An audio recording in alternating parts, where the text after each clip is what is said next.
PT assinou uma resolução do Foro de São Paulo que reconhece a vitória eleitoral de Nicolás Maduro e se solidariza com o seu regime.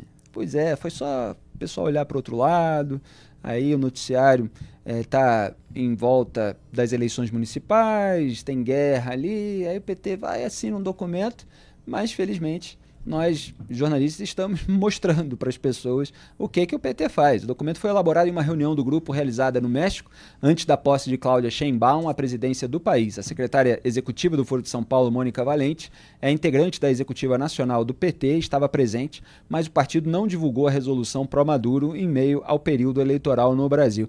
Pois é, quer dizer, precisou que a imprensa, pelo menos uma parte dela, divulgasse essa informação que o PT tentou esconder, que assinou uma resolução do Foro de São Paulo, que reúne desde 1990 a esquerda latino-americana, incluindo a extrema esquerda, e chegou a ter ali, no seu entorno pelo menos, lideranças de grupos como as Farc,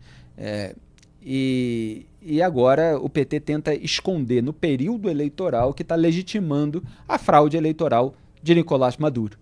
Coisa que o Lula finge que não está fazendo, tomou outro dia até um puxão de orelha do procurador-geral venezuelano, porque sabe que não dá para legitimar completamente, mas também não critica, e até ironizei aqui apontando a injustiça do PGR, do Tarek Saab, com o Lula. Porque o Lula está do lado da ditadura Venezuela e esse documento só confirma a análise do Papa antagonista, Duda.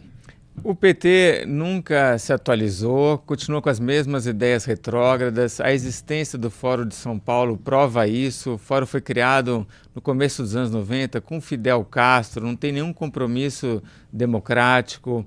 A nossa política externa também comprova isso, esse alinhamento com as ditaduras. E quando acontecem essas eleições, tem uma galera lá dentro do PT que não vê a hora de publicar uma notinha. Se é uma coisa ali numa ditadura, algum ditador que foi reeleito ou que prendeu um monte de opositor, eles querem ir lá e mostrar solidariedade ao ditador. Eles sempre fizeram isso.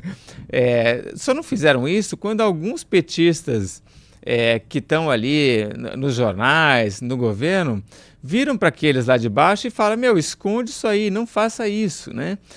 Então, o que aconteceu? Essa turma que estava ali no fórum assina e faz esse documento reconhecendo a vitória do Maduro. Era uma coisa que talvez o pessoal da liderança do PT ou do governo não ia gostar desse momento, é óbvio, atrapalha o PT na eleição. Agora, vamos lembrar que teve uma outra eleição, 2022, que teve no Brasil, e teve a eleição na Nicarágua, em que o Ortega mandou prender, acho que eram 8 candidatos rivais, né? Depois ele até prende essas pessoas, manda para os Estados Unidos, eles pedem nacionalidade, e aí você tem uma nota do PT dando os parabéns para o Daniel Ortega, na Nicarágua, e aí eles tiram essa notinha do ar, porque eram alguns meses antes da eleição presidencial e eles não queriam prejudicar o partido. Então fica essa briga entre a turma ali da base petista e a turma que está na liderança, querendo meio que esconder essa realidade deles, essa essência deles, né? Essa proximidade que eles têm com a ditadura.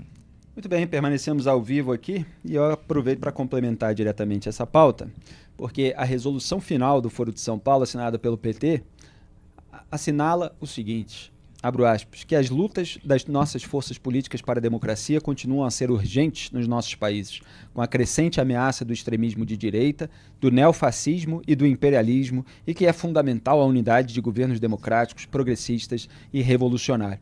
Fecha aspas. É por isso que o PT perde um monte de eleições municipais. Não tem conexão com o povo, só fica repetindo essa mesma ladainha, esse monte de bravata retórica. Há muitos anos, você pegar o discurso no começo do Foro de São Paulo, em 1990, é a mesma coisa. Eu peguei, mostrei, fiz um monte de vídeos no YouTube com esses encontros. O Lula participou, José Dirceu participou, Luciano Coutinho, que depois veio a ser presidente do BNDES durante os governos do PT, também participou. Marco Aurélio Garcia, aquele que depois ficou conhecido como Top Top. Pois é. E o documento acrescenta o seguinte, aspas, dadas as ações da extrema-direita, torna-se um imperativo às nossas forças políticas apelar ao respeito à institucionalidade, democrática da Venezuela, imagina, e a autodeterminação do povo venezuelano com relação aos resultados eleitorais que deram a vitória ao presidente Maduro. Fecha aspas.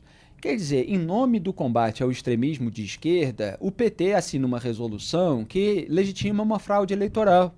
Porque isso é um nós contra eles, não importam os métodos. O outro lado é como se fosse o suprassumo da maldade, da perversidade, então não há princípios em jogo. Não há esses valores democráticos de fato. Há uma retórica que tenta atribuir elementos democráticos a um regime ditatorial e se defende a ditadura em nome do combate ao outro lado. O Teixeira ficou com vontade de falar alguma coisa a mais sobre a pauta anterior, porque é de fato muito importante. A gente busca dar o destaque merecido para algumas pautas. O PT assinou uma resolução do Foro de São Paulo que legitima a fraude eleitoral de Nicolás Maduro na ditadura venezuelana e tentou esconder isso da população em meio ao segundo turno das eleições municipais. Então, conclua. E que é importante, Felipe, falar para o pessoal mais novinho da geração Z, que quando o PT faz ali uma nota criticando o imperialismo, eles não estão falando do imperialismo russo não, tá? A Rússia, né, invadiu a Ucrânia, mas não é nada disso, estou falando do imperialismo americano, tá? Aí recomendo o pessoal para dar uma olhada nos livros de história aí, né, anos 80 e tal, esses que eu aprendi quando cresci na escola, aí isso está mais explicado lá. Pois é, quer dizer, eles ficam repetindo as mesmas palavras de toda essa sopa de letrinhas do esquerdismo radical, e elas nem sequer fazem mais sentido. Já não faziam antigamente quando eles ficavam aí com esse discurso de Guerra Fria.